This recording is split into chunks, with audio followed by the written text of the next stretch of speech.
అందరికీ నమస్కారం అండి. రామోజీరావు గారు ఎన్ని శిఖరాలు అధిరోహించారు,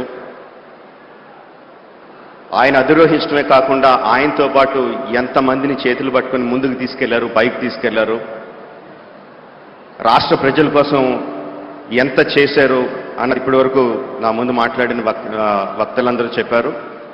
ఆడియో వీడియో విజువల్లో కూడా చూసాం, తర్వాత కూడా ఇంకా చెప్పబోతారు. అంతకన్నా నేను ఎక్కువ చెప్పగలను అనుకోవట్లేదండి, అంత సాహసం చేయట్లేదు.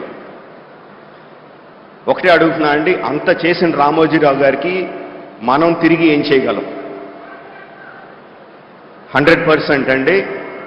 ఆంధ్రప్రదేశ్ రాష్ట్ర ప్రభుత్వాన్ని, తెలంగాణ రాష్ట్ర ప్రభుత్వాన్ని, కేంద్ర ప్రభుత్వాన్ని కూడా రిక్వెస్ట్ చేస్తున్నాను ఈ వేదిక మీద నుంచి, రామోజీరావు గారికి భారతరత్న ప్రదానం చేయడం సముచితం, సబబు. నమస్కారం అండి. Thank you.